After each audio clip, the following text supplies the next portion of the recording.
prepare. I had time to sit and think. Welcome back to Freudian Slips with Ollie and Danny. Wonderful. Thank you. Cool. Hi, Ollie. Hey, Danny. Hey, everyone else. This is Freudian Slips. This is a place where we get to talk about the strengths, kinks, and things of the mental health field. And today, we're jumping back into self-sabotaging in relationships. Specifically, we're going to be talking about why we self-sabotage. I almost said how. Yes, but we are starting with, because we thought it'd be fun if last episode was a lot about how we can self-sabotage. And so, Danny, it was actually your idea. I love that you're like, oh, it'd be fun to think about, like, what are the things that even as therapists, like, what are the things we've noticed we've done?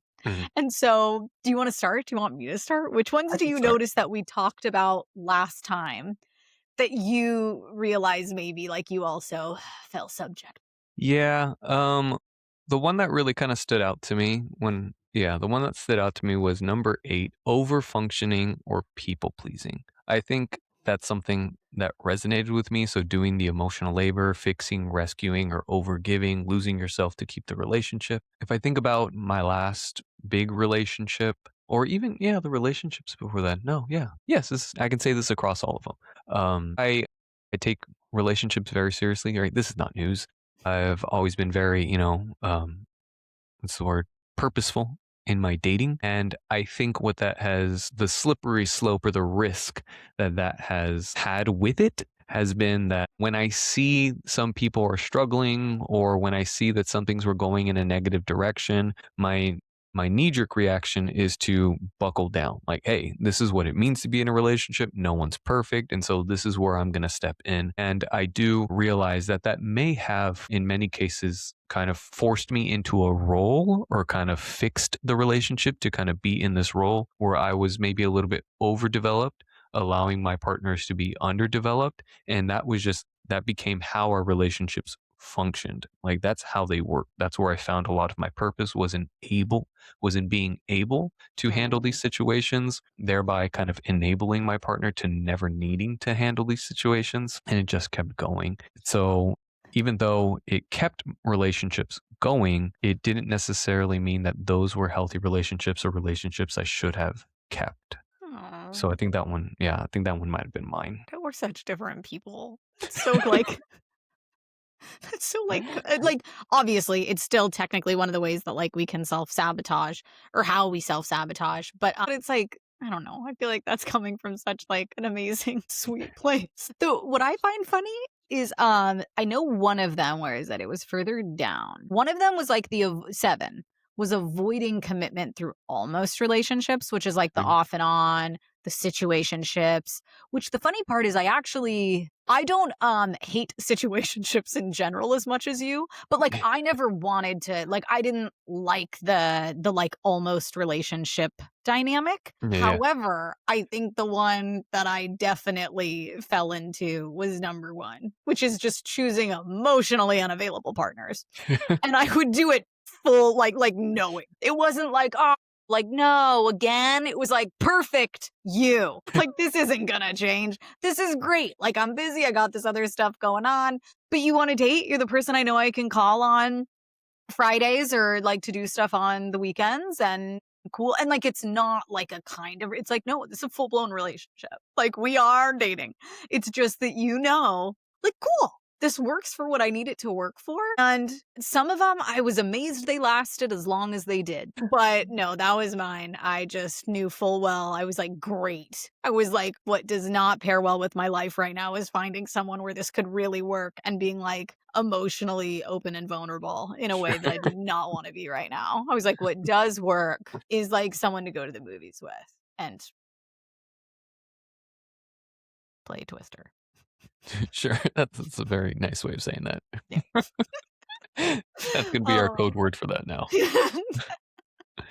But yeah, so I mean, I hope if people are listening out there, if you haven't listened to the first episode, please go back and listen, because I think it gives some context, but you will still get a lot out of this episode. It's like other reasons why we self-sabotage. And I know Danny and I just thought it'd be fun to share the things that we noticed we succumb to ourselves, because we're therapists, but we're just normal people.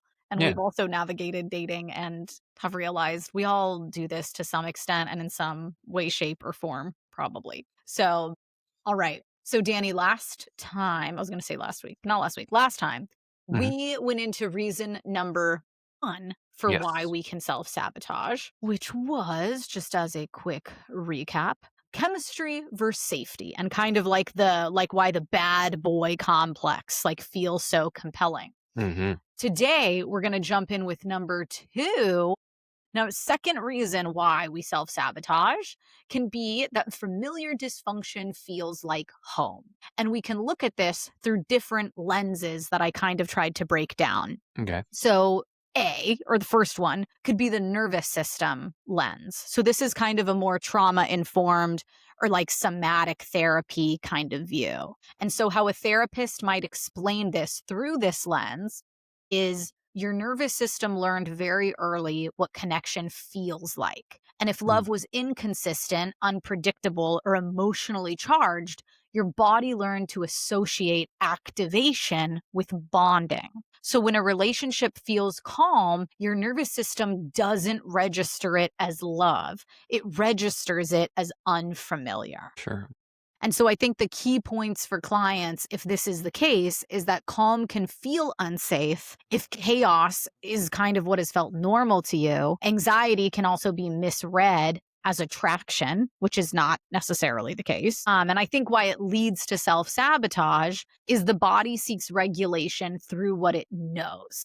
And healthy relationships don't activate the same survival responses that maybe like we grew up with believing that they did. Do you see that one a lot? I see this. I know what you're talking about. Like I think I have like a couple cases coming up in my head where I'm starting to like conceptualize this because if we're seeing nervous system activation, what I'm imagining is either you have a very dull, like no activation household, and so the parents just aren't involved. They're not really around, or they're not parenting children. They just have Mhm. kids. You know what I mean?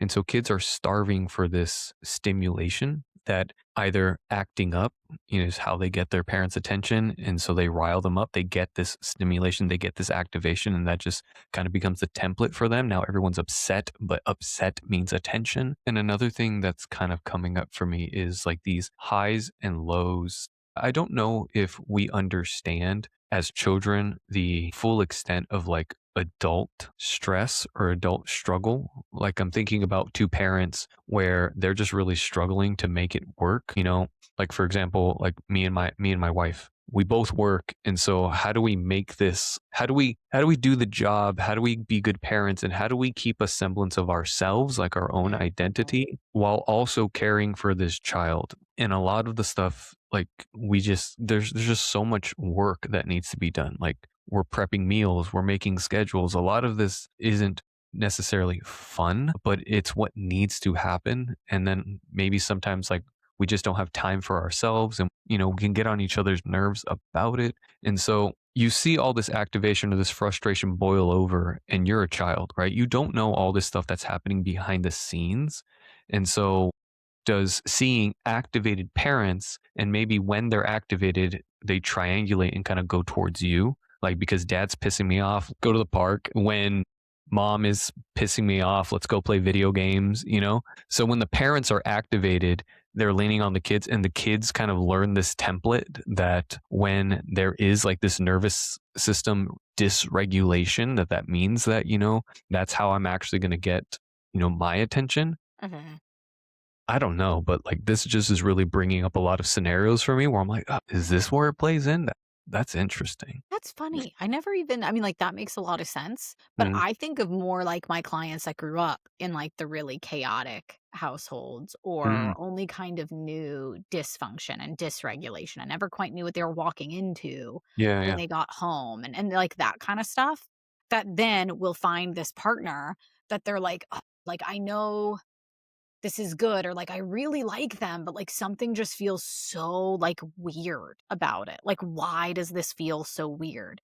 And Mhm. I just find it fascinating that from this lens, it's like your body truly does not understand, like, it doesn't wire and associate calmness with like, oh, yay, like safety, home, like, cozy. Mhm. It's like, what the fuck is this? Like, I don't know. It's like, I don't, why aren't we fighting? Where's the unpredictability? What is going on here? And that's nuts to me that like Mhm. our bodies can do that and see something that should be, quote unquote, should be like viewed stereotypically as like, oh, like safety, home, security, as like, I don't know about this. Like you're like hesitant to believe it. You're kind of on edge, or you're just straight up uncomfortable. You're like, I don't like this. And so it's just nuts to me that that can happen internally and like on a physical level. Sure. You know something else that does kind of pop up to me when we're talking about this is the calm feels anxiety invoking because now we're waiting for the other shoe to drop.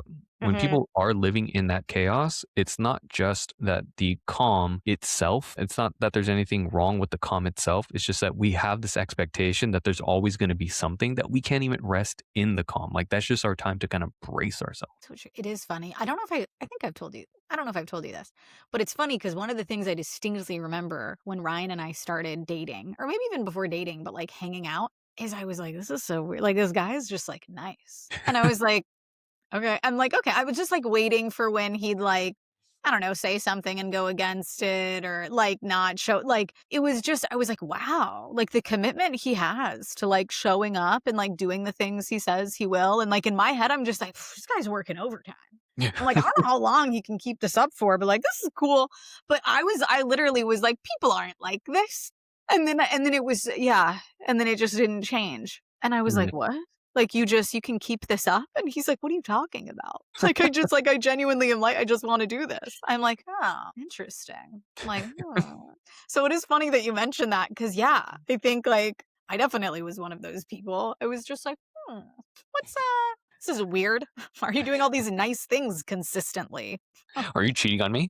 Yeah, no one does that. That's odd. Like, he must feel really bad for sleeping with I don't know how many people at the same time. Damn. That wasn't happening, just so everyone knows.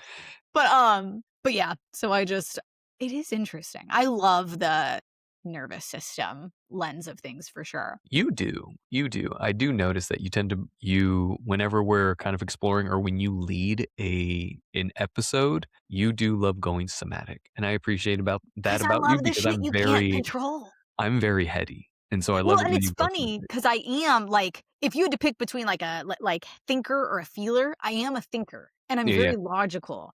And I think what fascinates me so much about things from like a nervous system like lens or like the somatic lens, like for a lot of therapists, is that it's shit we can't, it's not within our control. We Mhm. can like work with our nervous system and like with our body to like help regulate these things and like ground them, but like the instinct and what it's doing is like hardwired, or it's already kind of been determined for us based on the experiences it has, which I find fascinating because I think I'm so heady that I want to believe we can just like outthink it. Or it's Sure. like, well, that's dumb. Why do I have this response? And it's like, no, like that's the crazy part about it is like, it doesn't matter. It doesn't matter how stupid you think this is. Or it's like when people get nervous and some people just like throw up. It's like, you can't be like, I'm just going to stop doing that. It's like, no, for some reason, like that's your body's response at the moment. Mm. So I just find this stuff fascinating because at the start, we have like no control over it, Yeah, yeah. which I just love. Okay, are you ready for the next lens? Sure. So this is attachment theory, which I think you really tend to like this stuff. So I'm curious about your thoughts on this. So an attachment-based therapist might say, we don't just learn how to love. We learn what love costs. If Ooh, closeness meant you had to chase, adapt, or overfunction, your attachment system learned that love requires effort and emotional vigilance. very So, nice. examples that a therapist might give are that an emotionally unavailable caregiver can lead to unavailable partners, Mm, or a conditional affection will lead to like you feeling like there's like you need to earn love in relationships. mhm. And so it can feel like home that the dynamic matches these like early attachment templates, and the brain confuses familiarity. Oh my god, familiarity. Wow, that is a hard word. That's a hard word. Familiarity. I can type it very easily. Familiarity? Familiarity. Familiarity. Okay, sorry, let me try that again. The brain confuses familiarity with compatibility. There we go. Cool, we got it. That we just messed that word up. Oh, yeah, familiarity. It's a hard one.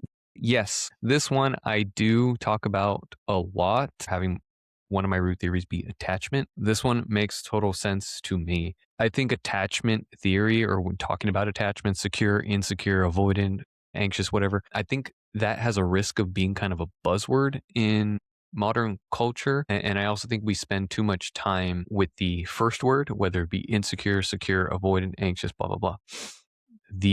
I think the root word, the word that they all share and the word that's most important is attachment. And so at the end of the day, these people still want to attach. They still want to be close to people. The first word is the adaptation that they've learned to attach. And so if I'm anxiously attached, then that means that I've learned to throw a lot of things at the wall to see what sticks because I don't know. I have no confidence. I've not been given a good history that tells me to be consistent in this one thing or to expect consistent results. When Mhm. someone is avoidantly attached, they've learned that, well, when I used to give my needs or offer my needs to my caregivers, that they would actually respond negatively. Either they reprimand me, they make fun of me, or they don't listen and they leave. And so, how I actually keep relationships is by avoiding expressing my needs. And so, this is a template. This becomes very familiar when you're a child, right? You learn that, hey, I want my parents' affection, I want my parents' attention, and I don't know what to do. And so, I'm constantly trying to be vigilant. I'm constantly hedging my bets, trying to see what can I do? Can I do this more? Can I do this less? Blah blah blah. And you take that into your romantic relationships. When you're avoidant, these people tend to look like they have everything put together. They have a huge smile. They're the people pleasers, right? Because if I can downplay my own needs, then that's how I maintain relationships. So this one makes total sense for me as far as familiarity goes. Yes. Mhm, mhm. And then speaking of, like, same I mean, all of this has to do with familiarity because that's what number 2 is. But it's funny because I put that one and I was like, "Oh, Danny loves attachment." And then the very next one, reasoning number C or kind of the next lens is like this like learning and conditioning lens or more of a behavioral psychology Hmm. explanation. I love this stuff too. Maybe it's like the nervous system thing, but this maybe is more like the school psychologist in me, but I love this stuff.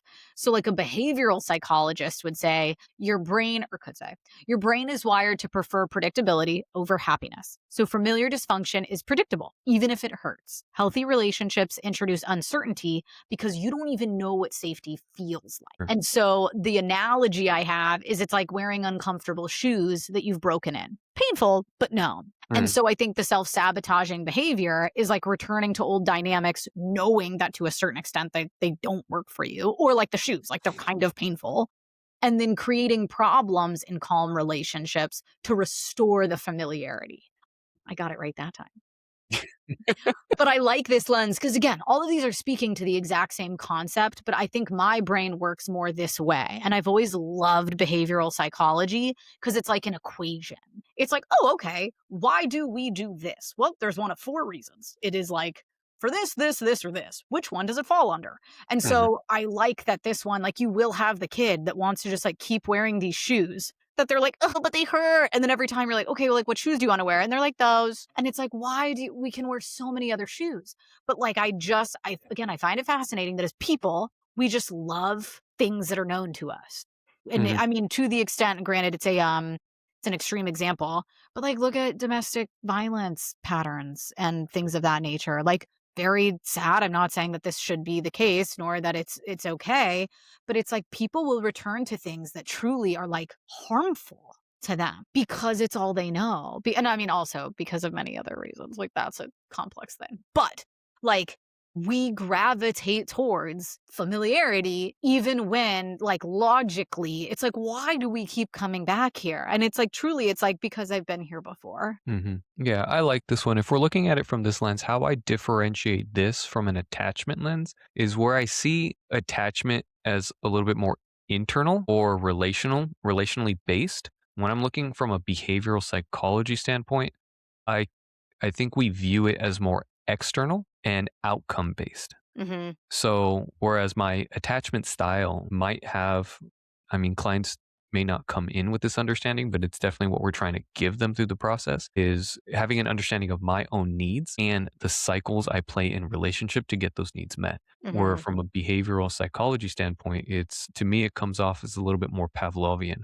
And so if I want, this result, I've learned to do these patterns. So I say it's a little bit more external because for a lot of the times this is reward and learning, Mhm. rather than like having an understanding of internal need.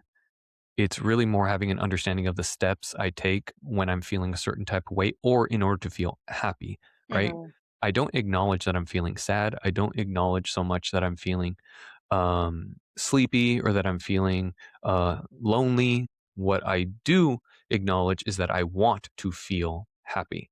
And Mhm. so if I poke this button, if I talk to this person, if I do this thing, if I run this pattern, then this is how I get the result, even if I don't really understand the need underneath it. And so now we're kind of stuck in this cycle. Mhm.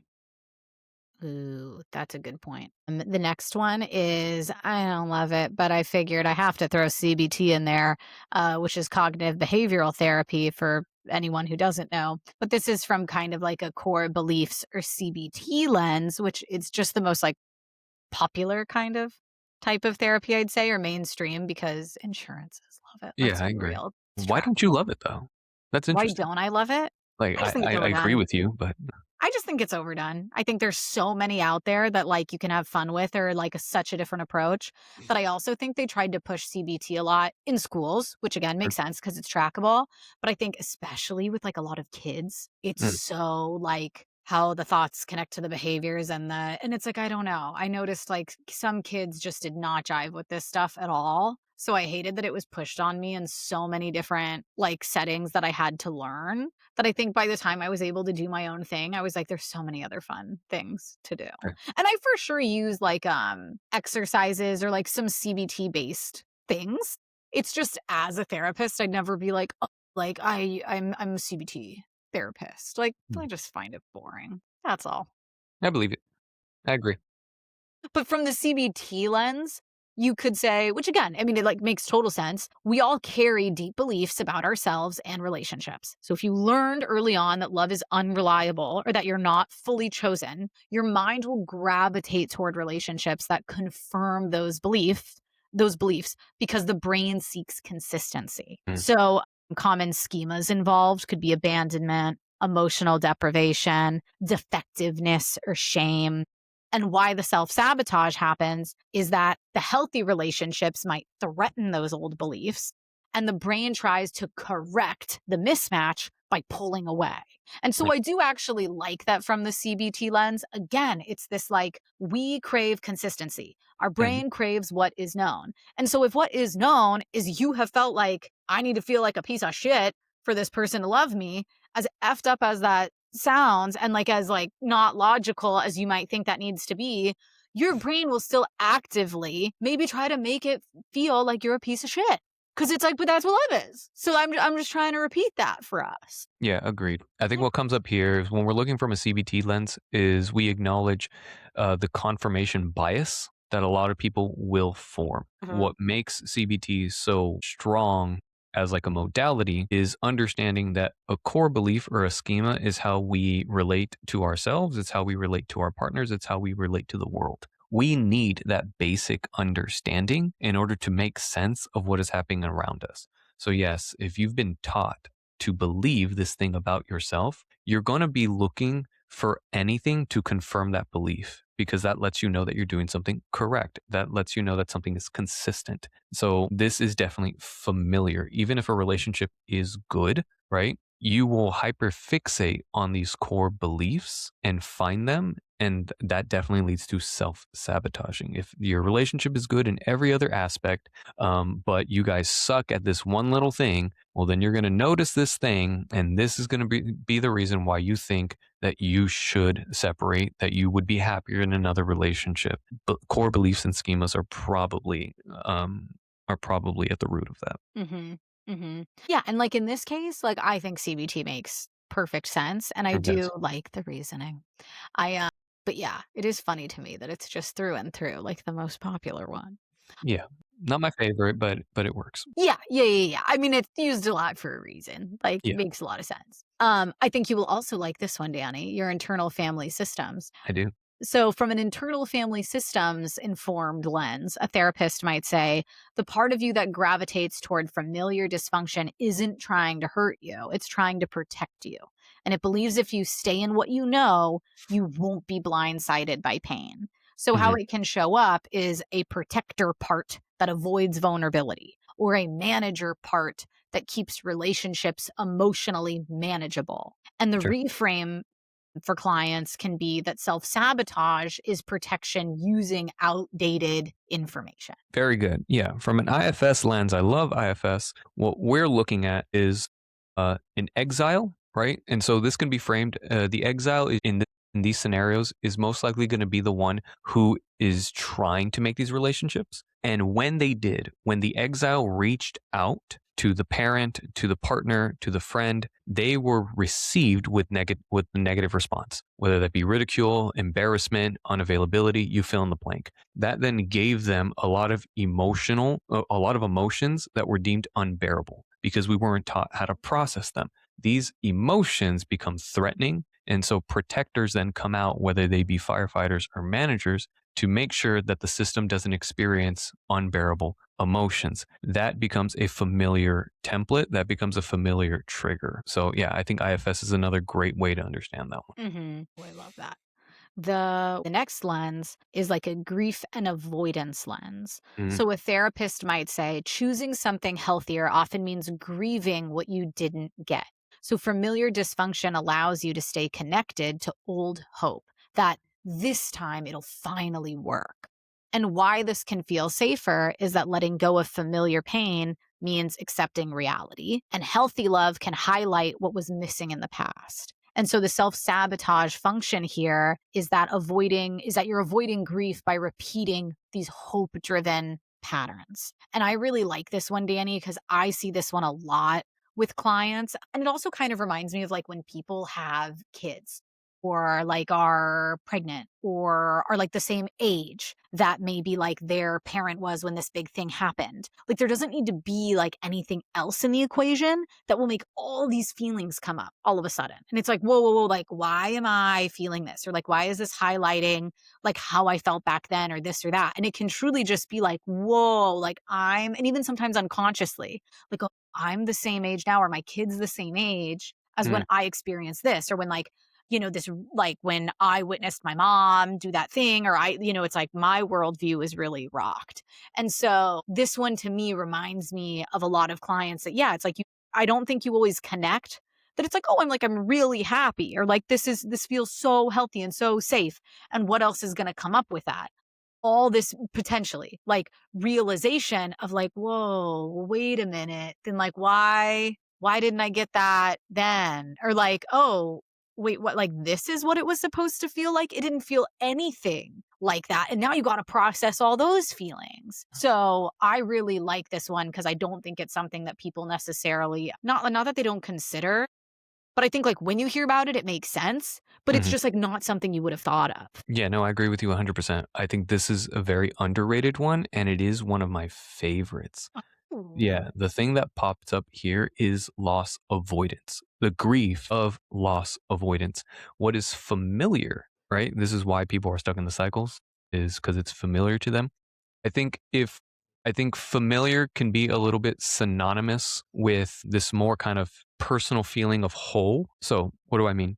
Is that our partners often represent our disowned selves, the parts of ourselves that we can't access. So while I was made to be very over functioning, right? I had to be very proper, kind of on my shit. So I tend to be very attracted to partners who are a lot more free. Now, when we start off, just like a seed has everything it needs to become a tree, a person has everything it needs to be whole, has everything it needs to be all of these things. It's the environment that shape how the seed grows. It's the environment that shapes how we grow. And so, just like a tree, in order to adapt, may have to prune a few of its leaves, people have to adapt by pruning parts of ourselves. So, when we meet a partner that represents the parts of ourselves that we have pruned, the parts of ourselves that we have lost, we feel whole. There's this sense of familiarity there, and loss avoidance really kicks in. So we stay in these dysfunctional relationships. This is another, right? We talked about self sabotaging as a way of leaving relationships, self sabotaging. In this case, I think is staying in dysfunctional relationships because we understand that if we leave this relationship, we are again leaving a part of ourself. This loss avoidance is a huge thing. People struggle to leave relationships because they know that they're going to be leaving a part of themselves that they have not taken back in or that they've not reclaimed. So this is something that I think is really underrated. Once you lay it out for people, people are like, holy shit, yeah, that makes total sense. That's the work. If you want to prepare to leave these relationships, you have to bring those parts with you. But this is not something that people typically think about. So I do Mhm. love this one. It also kinda reminds me of Imago Yes, and how exactly. it's like we seek the Mhm. parts of like the, kinda I never really know how to word it. I'm always like, if one of the parents was like an all-star, Sure. it's just like the other caregiver, like the secondary,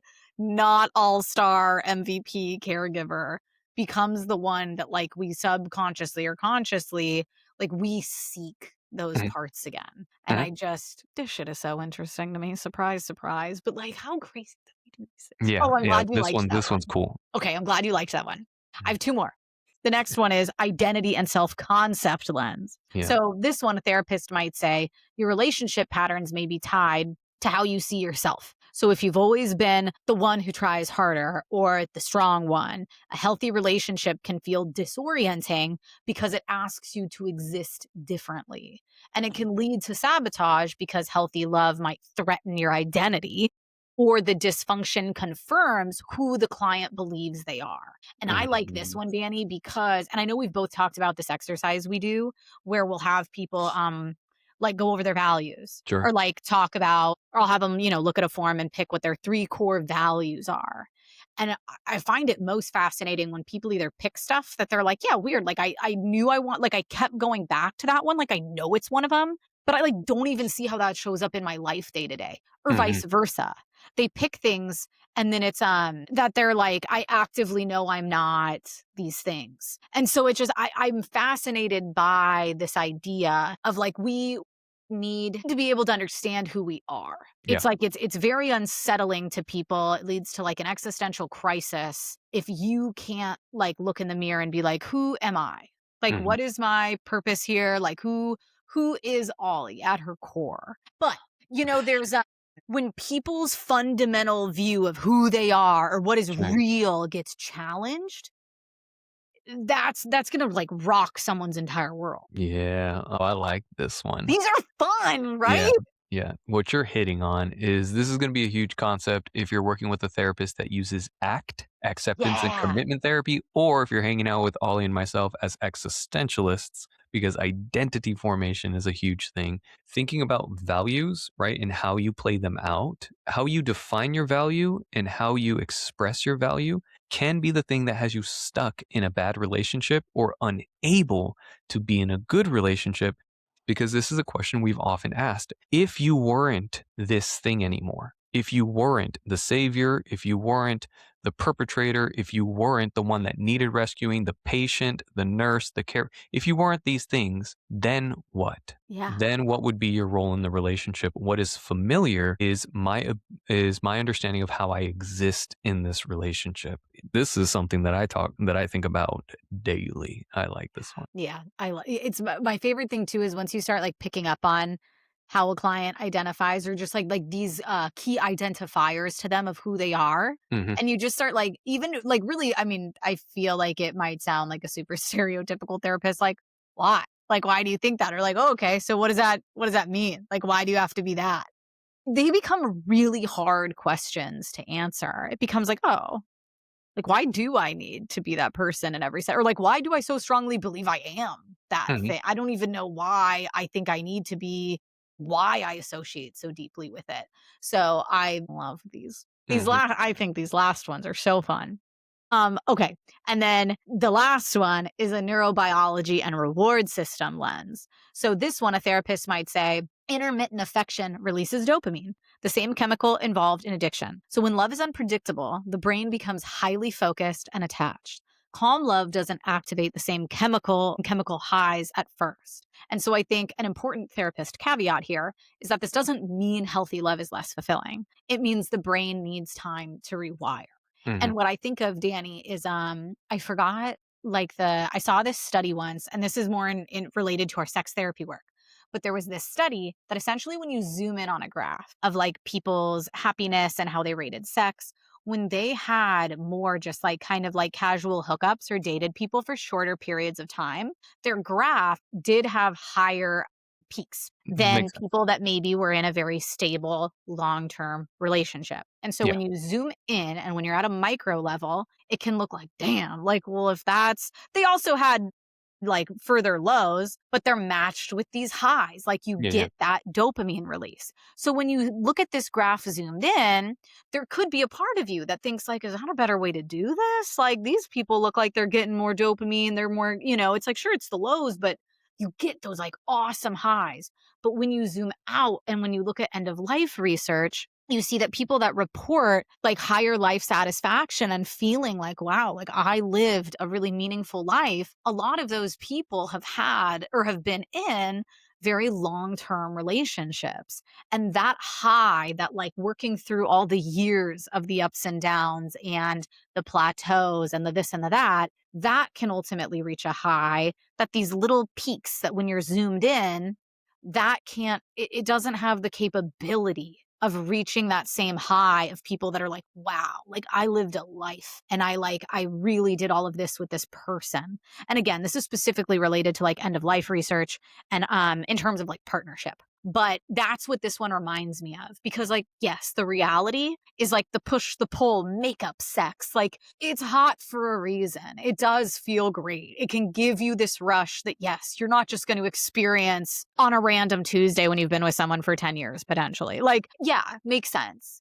But that does not mean that it is better. It does not mean that, like, oh, this is the love we should look to have. Mhm. No, very good. I like this one. Where you're gonna see this pop up is you already said it in like addiction or in that kind of more compulsive behavioral work. So this is their language, not mine, but people who will identify as like love addicts. I think taking this lens is really important. What becomes familiar in this is the association between the behavior, whether it be the sex, the words that are being said, or just, the acts of closeness and the somatic feeling of happiness. That is the familiarity.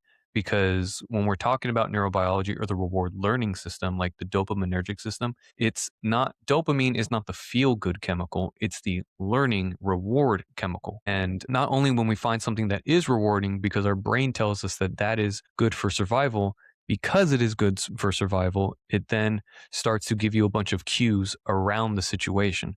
And so now it's not only just the makeup sex that becomes rewarding, but it's also the lead up to the makeup sex, the ritual.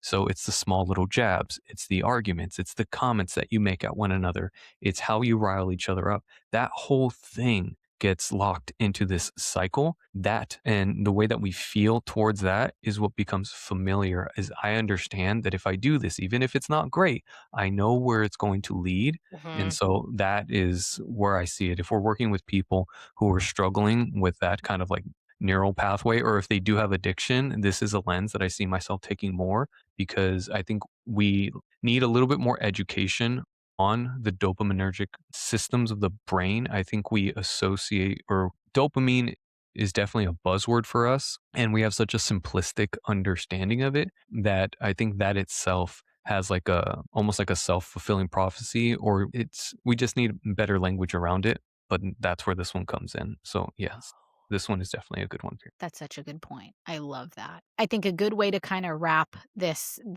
reason up, Danny, is that so all these different lenses considered, I think we can wrap this one up by saying familiar dysfunction feels like home, not because it's good, but you. because whether it's your body, your brain, or your beliefs that have learned to survive there. So I think all these different lens might speak to one of those, but at the end of the day, the theme here is we crave what we know.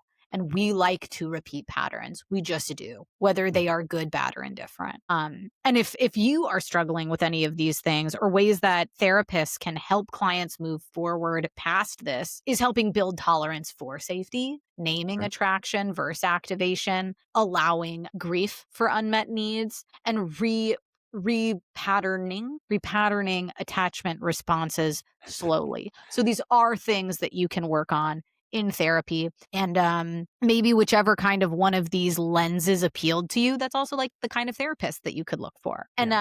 I think a fun question for listeners to leave them with is, if calm feels uncomfortable in your relationship, what might your system be trying to protect you from? And again, you Ooh. can look at this question from any of the lenses that we mentioned today. And I think a key takeaway point is we don't repeat patterns because we want to suffer.